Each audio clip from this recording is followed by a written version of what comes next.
When the things you seek have been lost to time, look no further. We can go get them. We're Murphy's Inc. Murphy's Inc. is not responsible for any time paradoxes, historical retaliations, or other risks related to the delivered artifact.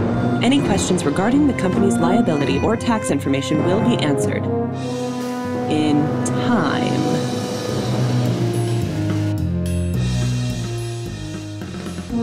This season on Murphy's Inc. After the sudden disappearance of Murphy and the required move to the new facility, the team found itself struggling to make ends meet. Isaac, Chief Financial Officer, proposed the idea of utilizing the interns and department heads as agents to accomplish more contracts with tighter turnarounds. Gleason, as the acting boss, reluctantly agreed and assigned teams to go on missions. Michael, Philippe, and Stephanie jumped to 340 BCE to retrieve the extinct plant Silphium, while Daphne, the librarian, and James jumped to 1258 CE to translate books and create detailed blueprints of the House of Wisdom. Both teams had some difficulties along the way, including Philippe catching a knife in his back and Daphne and James having some blowout arguments. Back at the new base of operations, Gleason was running experiments when he was contacted by Marie Trophea via his Holy Eye of Norn replica. However, she was in 1518 CE, and Gleason's continuing experiments potentially led to Marie's accidental and mysterious injury. A team comprised of Michael, Daphne, Hart, and James was sent back to check on the situation caused by Gleason, only to find people mysteriously dying from uncontrolled dancing. After some investigation, as well as being accused of practicing sorcery and witchcraft, the team discovered that the dancing plague was not caused by Gleason, but more likely by one of Hart's ancestors. All of this while Isaac hired a new on-base chef in order to help keep the staff on-site and reduce costs. He became very interested in his new hire after noticing a charm on her bracelet. Isaac also investigated an anomaly brought to his attention around Eric the Red's Set Stalker mission, which uncovered that Michael brought a gun on the mission and discharged it while in the past. Murphy utilized Morse code to warn the team of danger, and Sylvia was eventually able to locate Murphy in the waters off the coast of Cove, Ireland, in 1912 CE. Now, with Michael in the brig pending his trial, Daphne will attempt to lead the team of Hart, James, and Stephanie to go find and save Murphy before they find themselves at the bottom of the Atlantic Ocean. Now begins part 1 of our exciting 2-part finale.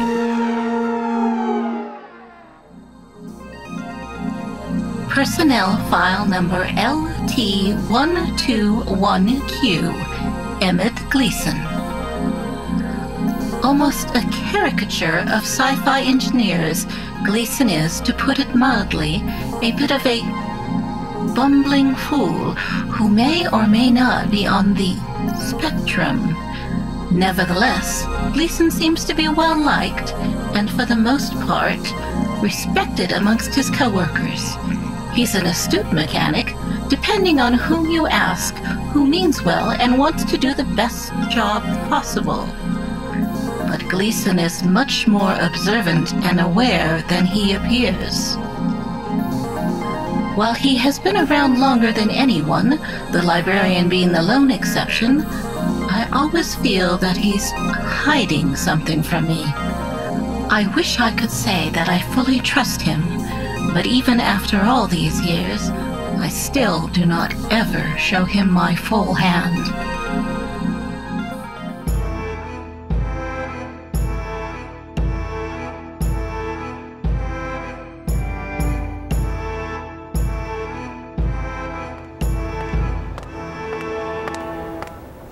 Hey, Jarhead. I just came to check on you before we head to the Titanic. How are you holding up in here? Not too bad, but I'm not going anywhere. These bars are too narrow and I already tried to pick the lock. I meant the royal we. And stop trying to get out. I'll talk to Murphy and get you out of here as soon as we get back. She'll understand why you did what you did and will be glad you saved me. Anyways, The bed reminds me of the ones from basic training. I've got some free time to work on my novel, and I still get to eat Autumn's cooking. I think she considers fried bologna an insult, but it's a damn near delicacy if you ask me. You're writing a novel? What's it about? A group of teenage detectives and a talking dog. Michael, that's literally just... It's not a thing here, Daphne. Look, I don't know what's going on with this screwy timeline we're in, but we have to figure out how to set it straight. Jinkies. I know. I can't handle all this all-father and Norn talk. The thing is, I'm starting to forget the way things used to be. Why do you think I'm writing this stuff down? We don't have much time left before we completely lose our lives as we knew them. Okay, well, maybe we can... Oh, shoot. I have to run. You've got some time on your hands. Start thinking up a plan to get us back to the proper order of things. I've got to go save Murphy. Maybe she'll have an idea of how to help us. It's worth a shot. She's always been there for me when I needed her. Don't lose your head before I get back, Michael. Hopefully she'll go easy on me.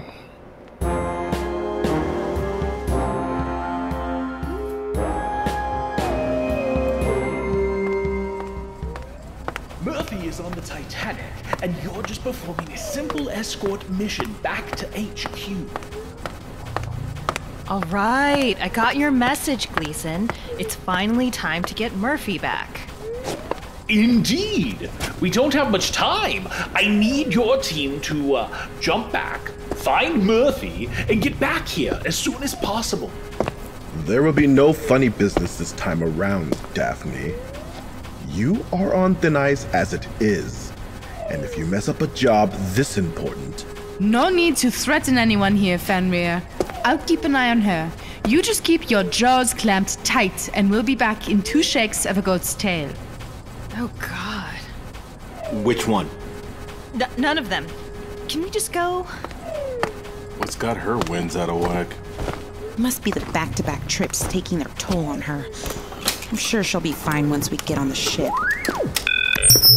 Ready whenever you are. Very well. Go save our boss and do so without changing the timeline. May your waters stay calm and your winds stay steady. Wait! What did you just say?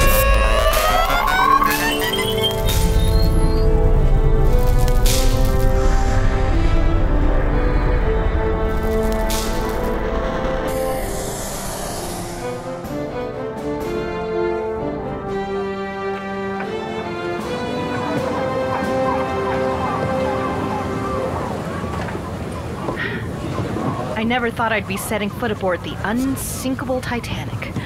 Guess it's convenient Murphy's here and not at the bottom of the Atlantic. We'll be in and out in no time.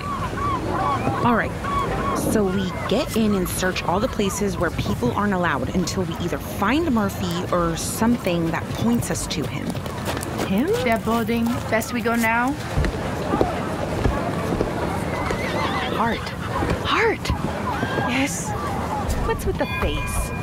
You look like you're gonna kill the boarding officer. We're about to be on the greatest ship in the world.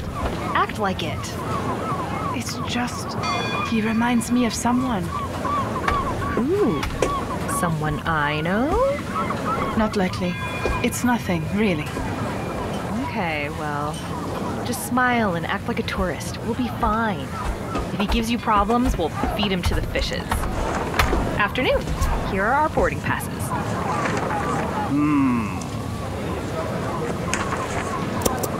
Everything looks to be in order. Enjoy your voyage. Much appreciated. Hold on. You, the one in the blue flounce. Me? What is the problem, officer? Your hands are filthy. There's running water in your cabin for washing. If I find any smudges inside this fine craft, I will track you down and throw you in the brig. There's a brig on the Titanic? Well, no, but I'm sure we'll make do. Ah, but of course. Don't worry. You'll have no trouble with me, sir. Now, if you'll excuse us, merci bien. Oh, that's the mercy thing.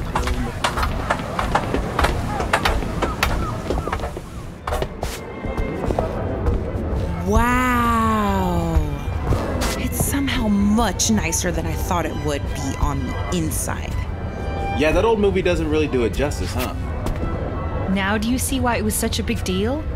All of this splendor was lost in a matter of hours because of one man's desire to get somewhere fast. All the more reason for us to get this done as quickly and efficiently as we can. Agreed. Let's go find our rooms and meet back at the grand staircase. Remember, we're going to spend some time being seen in the crowd so the passengers and staff don't suspect us. So, and I don't say this often in a work situation, but go have fun. Just don't get too deep into a conversation with anyone. We don't need any relationships being built this time around. In and out, got it? Of course, of course. I'm going to go check out the library. So many books about to be lost forever. I might grab a couple for the librarian. She's into that sort of thing, right? Yeah, lost to time is right up her alley. I'm starting to think that's the only reason she works with us at all, actually. It's just the best perk of working for Murphy. Thank you very much. I have my reasons for assisting you, but that's for me to know, and you to question for the rest of your life. Ugh. Hey, Stephanie, you wanna go check out the gym? I bet they have one of those things where you stand with the belt around your waist. You know, it just jiggles you. For some reason, it's considered a workout. Sure. Let me just go get changed into something less... Librarian grandma chic? I heard that. Not exactly my choice of words, but... basically... Well, you all have fun. I'm going to go scope out the Palm Court. A nice cafe, a beautiful view of the waves, and an open air feel. Sounds heavenly. That's what a vacation is for, after all. Dinner's in 4 hours, so keep an eye on your pocket watches. Of course, Daph. Don't spoil your appetite, all right? Say what you want, but the style of the day is pretty damn timeless, in my opinion. Don't ever let Philippe hear you say that.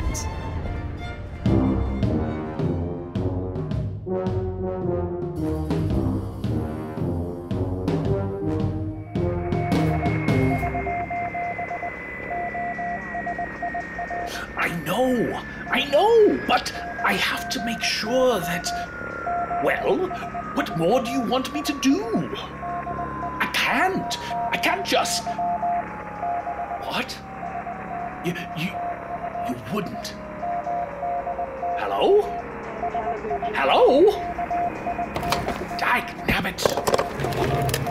What's got you all in a twist, Il Capitano? Philippe, I didn't hear you. Where did you come from? The beautiful island of Sicily. Messina, to be exact. That was so funny, I forgot to laugh.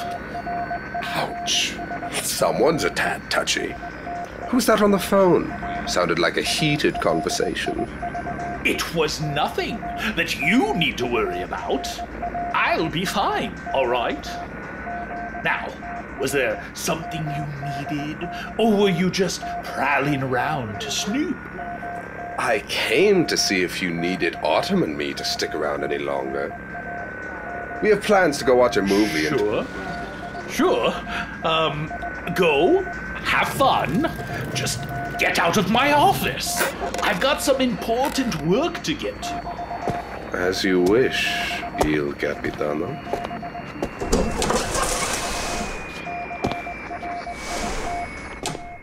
What did he say? Can we go? You are free for the evening. I think I'll be sticking around for a bit longer. Is everything okay?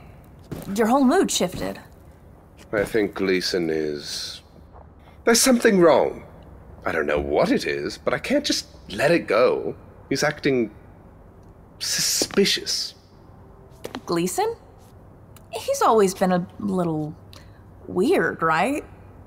I hardly talk to him unless he's coming through to order as usual, and even then, he barely looks me in the eyes. Too busy running calculations or tinkering with some doodad or another. Well, I just caught him getting off a heated phone call with someone. It sounded like he was being blackmailed or something. If that is the case... You think he'd sell out the company? Hasn't he been here longer than anyone except Murphy? It's only a possibility right now. However, if he is being forced to do something nefarious, he is more than likely a victim in some crazy plot. I feel like it is my duty to get to the bottom of this and see to it that he isn't going to do anything that may jeopardize all our livelihoods. Ooh, sounds like you might need a partner. Your help would be much appreciated, Autumn. Cool. Now, where do we start? Already asking the real questions. Where else to start but the beginning? Luckily, I happen to know an easy way to get into the records room. Lead the way, Sherlock.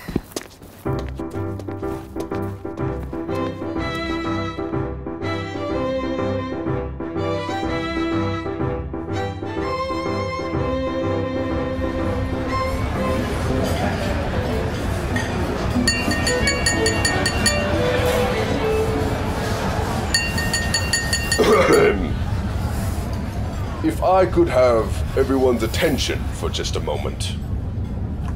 Thank you. My name is Captain Edward John Smith. I would like to welcome everyone and thank you for joining us on the maiden voyage, the grandest ship the seas have ever borne witness to, the SES Titanic.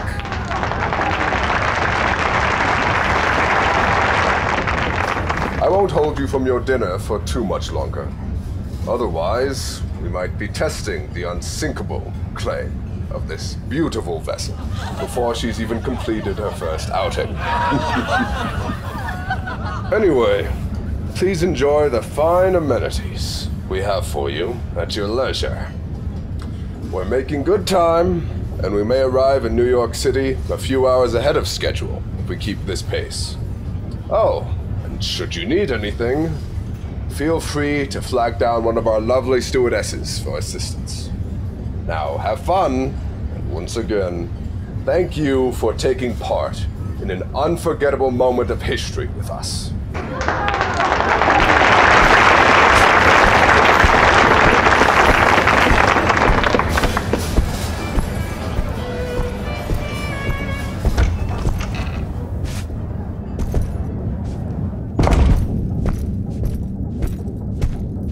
That was a beautiful speech you made there, Captain. Who? It would have been better if I wasn't listening from the other side of the doors. But we take what we can get, don't we? Well, well, well. If it isn't the illustrious Jorgen Eriksson. Illustrious is far too strong of a word for me, Eddie. But I'll accept it graciously. This time. How the blazes have you been, old man? Oh, come on. It's the tamest word I could use to describe such an upstanding fellow as yourself, sir. As for me, I've been as calm as one can be living a life on the sea. How about you? How's the missus and the little boy? They're doing well. Actually, Hannah and I just had our second child. A girl we named Emma. Great gods. Another one. Congratulations, Jorgen. If she's anything like her mother, she'll be quite the handful and a half. Add on her mother, and that's 3 handfuls for a man with only 2 hands. Don't worry about me. I've still got little Anton in my corner to back me up. But enough about me, my friend. How are your nerves? I heard this is to be your final outing before retirement. You read correctly, old chap. One last ride before I hang up the hat and move back to the life as a civilian. And although the Titanic is supposed to be unsinkable, I'd be lying if I were to say the added insurance of you and that good luck charm you're always carrying around doesn't bring me a modicum of peace on my final journey. Right. The old family set, Stocker. Never leave home without it, I always say. But you need to cheer up, Eddie. You talk about this trip like you're about to walk off a cliff or something. It's just a feeling. Something feels off. You don't get as many voyages under your belt as I have without having a good sense of when things are about to go off the rails. That sense of yours sure did save us a few times in our younger days. Never leave home without it, right? So, I must ask, why is it that you aren't in first class with the other passengers of high standing? Oh, you know I don't get along at all with those stuffy blue bloods. Sure, I may be old money, but you know me. I'd be much happier fishing all day with a nice jug of mead and some friends than going to board meetings and pretending to care about politics. Although this time, my lower class lodging is mainly the result of buying a ticket last minute. Ah, I see. Something urgent going on in the colonies, I take it? Val, I received a letter inquiring about the possibility of me loaning a priceless original piece of Nornian history to a museum in New York. The Murphy Museum of Cultural History. Ever heard of it? Can't say that I have, but I'm not really the proper audience for such things. I'm assuming they had quite the offer, if they were able to get you on a ship so quickly, though, eh? You don't know the half of it. Perhaps I can fill you in over a drink. Will you have time in the next few days? I'd quite like that, Jorgen. Let's get together Sunday evening, after dinner. I should have some time then. This hunk of metal won't steer itself for too much longer without me working at least one of the wheels.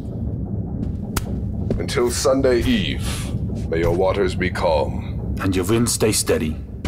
Take care, my friend.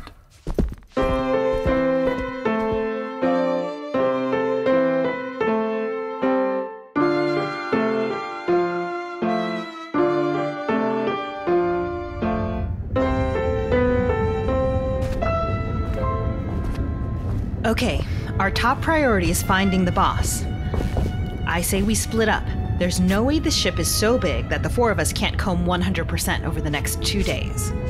That sounds great, but... We're standing inside of what is currently the largest man-made moving object in the world. According to the blueprints I brought, we've got 9 different decks we've got to check, which means we'd all have to search 2 decks apiece. That doesn't sound so hard. That is until you take into account that each deck is larger than 2 rugby fields. That's a lot of walking. Would it make more sense if we all took each floor together?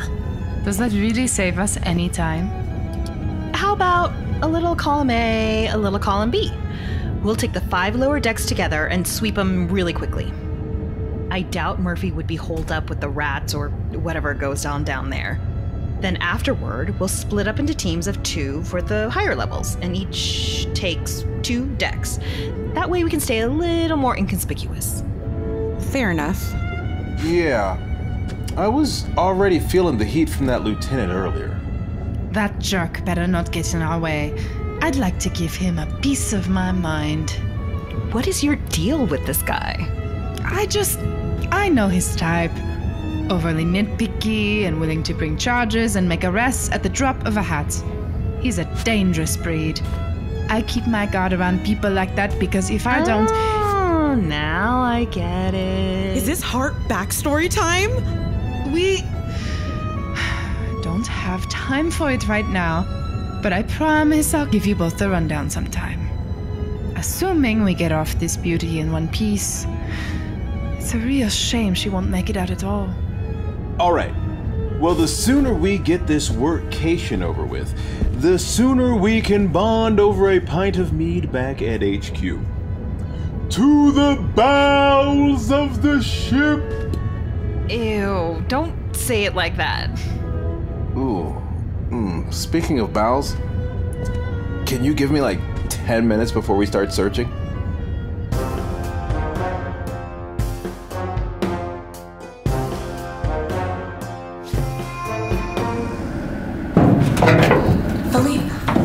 You knew an easy way into the records room?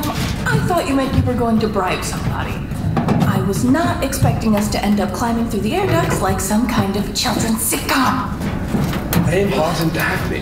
They're the ones who showed me this way of getting around undetected. Gleason and Isaac have eyes almost everywhere, but not up here.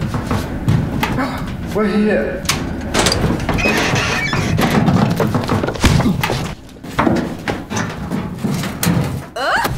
See? Now, was that so bad? No, I guess not. Now let's get to work. Work? Oh no. There are only about 50 employees on the books. Oh. Our records are all stored in that file cabinet over there. Wait, we only have one file cabinet in the records room? Well, duh. I've heard of digital files. The rest of the business's paperwork is all in the ether. Well, unless Murphy's office has a bunch of physical paperwork hidden away for some reason. Okay, here we go. Gleason. Dude, that's a thick file. He's been here for over 15 years, in some capacity or another. Now let's see. Okay, these files are way too detailed. Everything from his perfect attendance record from elementary school to his latest mental evaluation are in here. I don't know if we have enough time to go through this right now. Well, we could just borrow a few of these files for a little bit. I'm sure no one would notice their absence while we pass through everything and figure out what the hell Gleason could have gotten himself into. Is this easier than just trying to talk to him or, like, stalking him for a week or something? I like the way you think, although this is potentially more fun. You're telling me you're not the least bit curious to see what's going on in Michael's file, or Hart's, or possibly even James? Grab those files. Atta girl.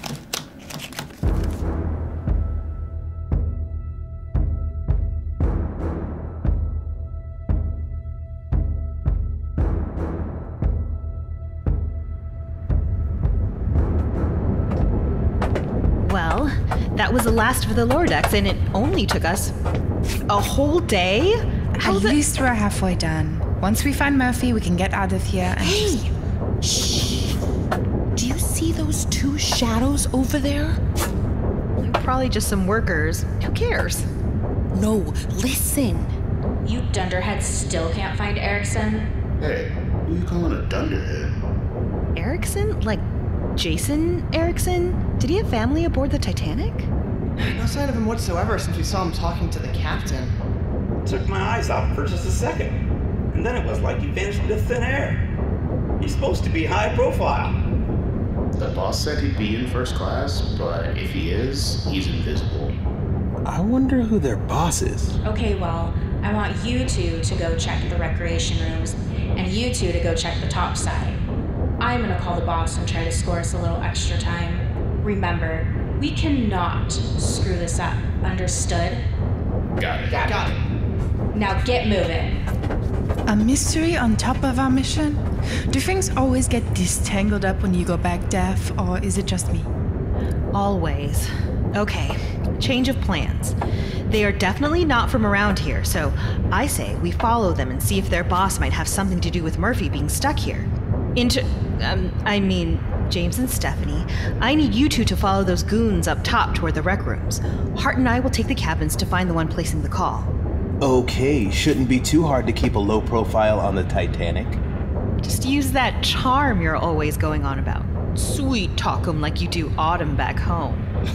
What does that even mean? Okay, let's go, Romeo. Ugh, whatever. You know, Dav, sometimes they really remind me of us. They are nothing like us.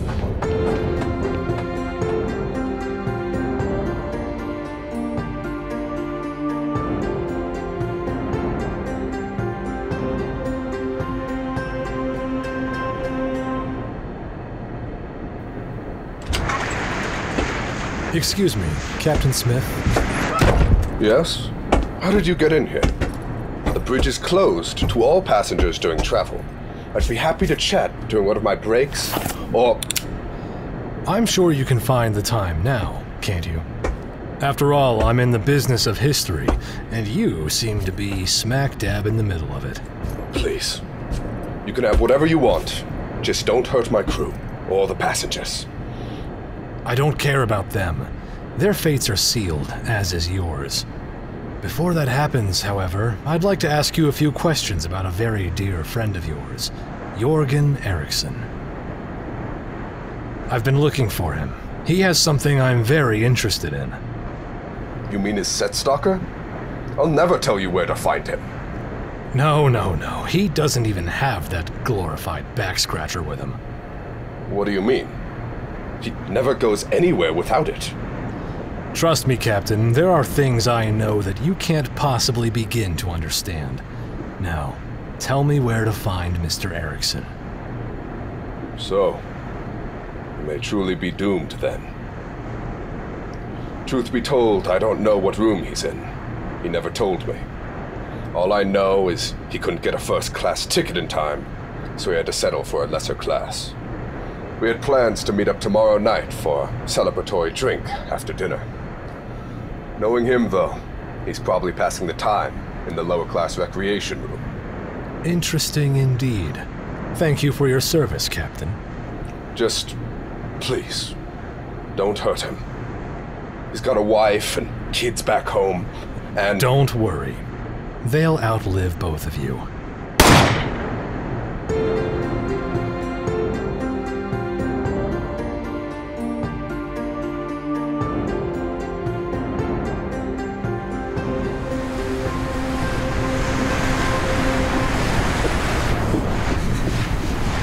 Dude, it is so cold out here.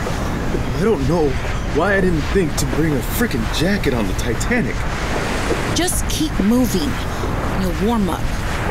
Those people have to be around here somewhere. Just keep moving. Just keep moving. Just keep moving. Oh, ma'am. I am so sorry. Oh, don't mention it, sweetheart. Accidents happen. Hey, aren't you? What are you hoodlums doing over there? What? Officer, it's fine, really. We just had a little... I saw you accost this poor woman. What are you two trying to do? Is this some sort of pickpocket ring? We would never, Lieutenant. Murdoch. Lieutenant William McMaster Murdoch. I'm head of security on this ship, and I take my job very seriously. Wait a second. Weren't you two with that woman with the grimy hands earlier? I suspected your group was up to no good. Whoa, you've got it all wrong, Lieutenant. You two are in big trouble. First, I lose sight of you stalking around the first-class cabins, and now you're assaulting women out in the open. Lieutenant, I assure you that I was not assaulted in any manner by these two. Yeah, we were nowhere near the first-class cabins. We were down in the lower decks. Exactly what were you doing down there, fella? Just looking around. Helping me look for an heirloom, a necklace. A necklace, madam? Oh, yes. It was a big blue diamond in the shape of a heart with smaller white diamonds surrounding it. It was a gift from my late husband, and it means the world to me. I was actually looking for a brave officer to help me locate it before I asked for the assistance of these two. Well, have no fear, madam. I will make it my top priority to retrieve this necklace for you, or my last name isn't Murdoch. Oh, thank you, sir. You're too kind. I last saw it in the smoking room, but it could be almost anywhere by now. Thank you for the tip, madam. I'll be off now. And you two had better stay out of trouble.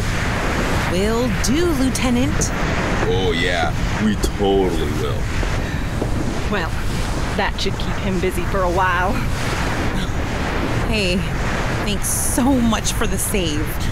Yeah, seriously. Hart had it right on the money. I don't know what that guy's problem is. He's got a major stick up his... Pardon me, I shouldn't talk like that.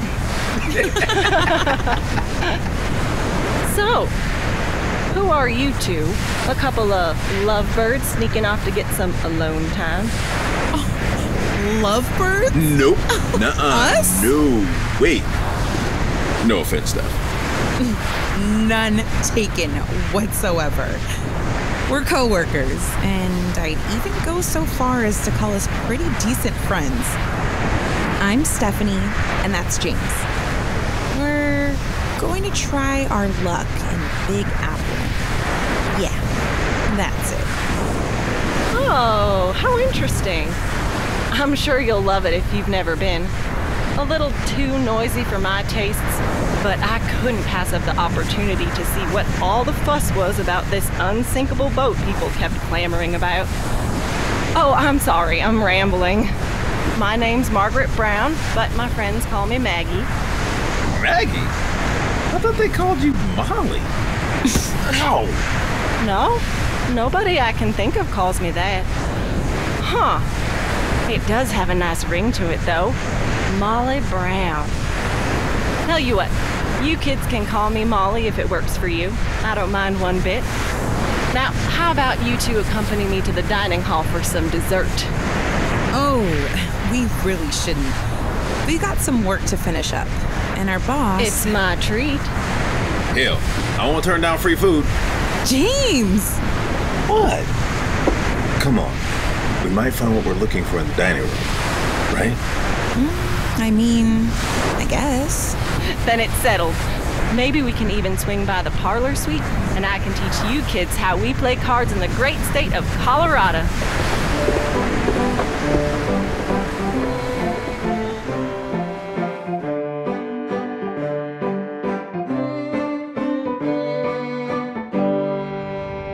Hart, I think I hear one of the same voices we heard before. Finally, that ancient technique of yours can be put to the test. What's more weird in 1912? A woman using modern spy equipment to listen in on people's rooms? Or a woman using a glass to listen in on people's rooms? It's weird either way you put it, Dav. Just keep listening. I'll be on the lookout. Murphy, I've just received word that we found the holder of the artifact. Murphy's here? Yes, Mr. Jorgen Eriksson. Just like you said. He was in 3rd class instead of 1st. That threw our search off, but we've got him now. Understood. He spends a lot of his time in the smoking room, huh? Yes, we'll search his room and grab the eye while he's out. To find some artifact? We should be able to report back to you before the night's over. What? Yes, sir. Goodbye. Yeah, she said they found Jorgen Oh, shoot, she's coming. Move, run, hide. What the? Hi? Who the hell are you, and what are you doing snooping around my room? I thought I saw a quarter on the ground. Turns out it was a cup. Yeah. I'm calling security. Oh, no, you don't. Whoa, got her good, Hart. I've got the door.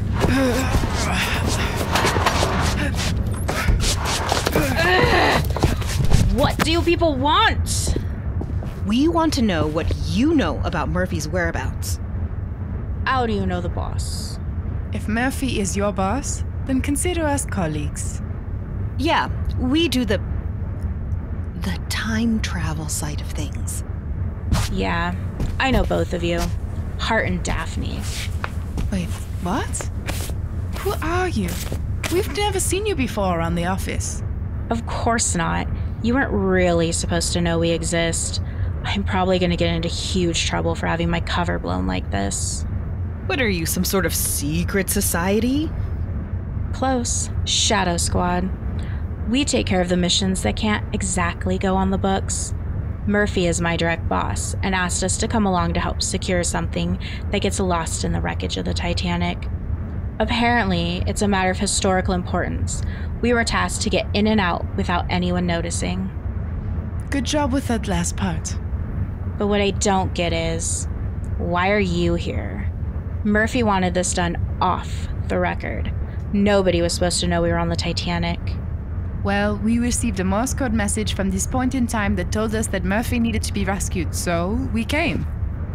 How weird. I assume Murphy would tell you that an SOS call was being sent out, no? Well, the good news is we work for the same team, so we can help each other out. We can grab Erickson and bring him to you if we find him first, and you can just tell us where Murphy is so we can be on our way. Win-win, right? Yeah, okay. I guess so.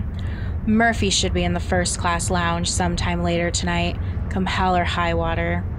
Now, if you'll excuse me, I've got to let my team know that we've got extra eyes out for the target. And we're going to let our team know the same. Thanks again.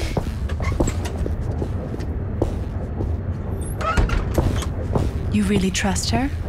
Not as far as you can throw her, but it's our only lead so far.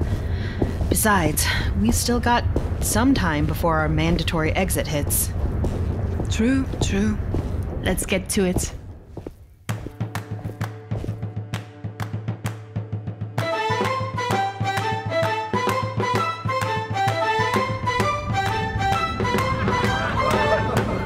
And so I says to her, that's what happens when you try to use your hands.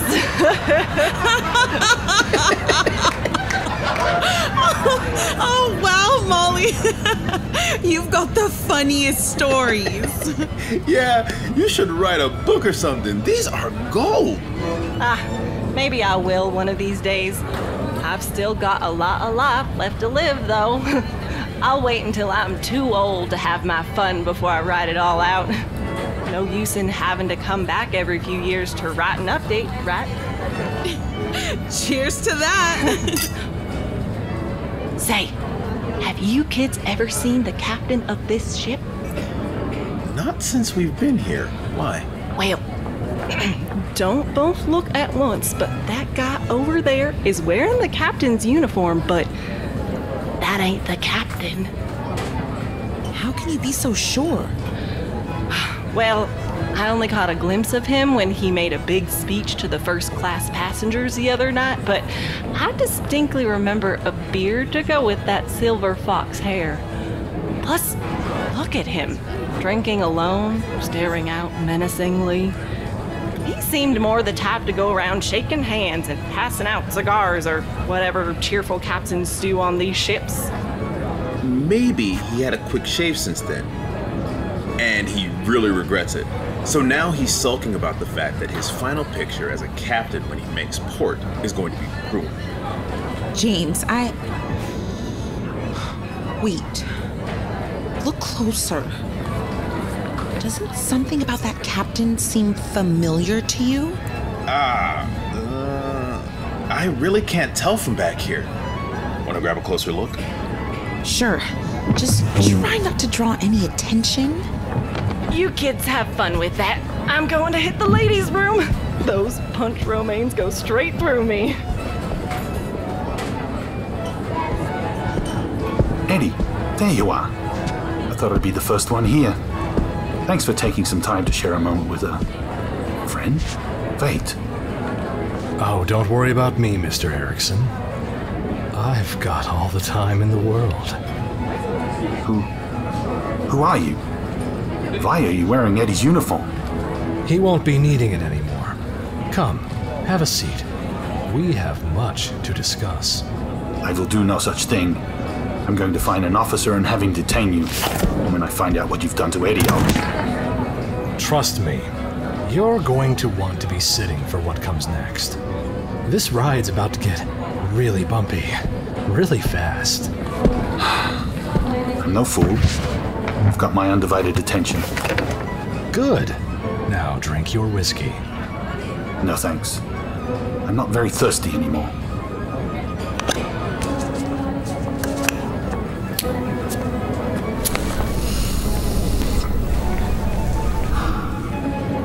Still, we've all got our vices. Not even the gods themselves can keep us away from them. If I may ask, what's your guilty indulgence, Mr.? My name's not important, but my vice is power. And you have something I want. Ah, you're out of luck. I left the set stalker back home. I know. That's not what I'm after. No. Yes. The clock's ticking, Mr. Erickson. We can do this the easy way or the hard way. What's it going to be? Oh my god! Is that a gun? I have to let Daphne know. Daphne! Heart! Can you hear me? Oh, come on. Come on. Yeah, Stephanie, we're kind of breaking into York and Erickson's room right now. What's up? He's here! We found him! And he's got a gun! Who's there? Erickson? He ran out of this room a few minutes ago, so that tracks. Well, yes! But no! It's...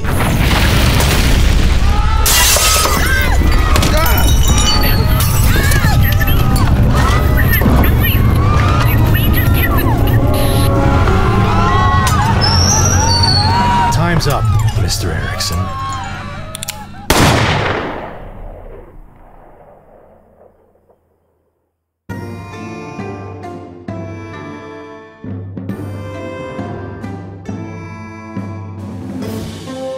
This episode was written by Austin Dye, Ashley Dean, Mark Helton, and Tara Eon. Directed by Mark Helton. Produced by Mark Helton, James DeVroe Lewis, and Tara Eon. Audio editing and effects by Joe Bly with Kiana Music. Original music by Louis Palfrey. Original artwork by Lawrence and Diego Iriarte. This episode featured the voice talents of Jenny Helton as Daphne, Shandon Loring as Michael, Mark C. Helton as Gleason, Tyrus Rayner as Isaac, Carrie Hampton as Hart, Quinn Cafferata Jenkins as Philippe, and Captain Edward John Smith. Kaz Chandler as the librarian, Stephanie Bowman as Intern 1, James DeVroe Lewis as Intern 2, Caitlin Cole as Autumn, with Anita Kelly as Sylvia, Cassandra as the Shadow Leader, Tara Eon as Shadow 2, Sarah Velarde as Shadow 3, C.R. Edwards as Shadow 4, Andrew Wade as Lieutenant William McMaster Murdoch, Rachel Vale Anderson as Molly Brown, Connor Howard as the man with the gun, and I'm Cece Dietlein, your announcer. This series is developed and proudly produced by 97 to Now Productions. For more information about the show, please visit our website. Tune in next time as Murphy's Inc. continues.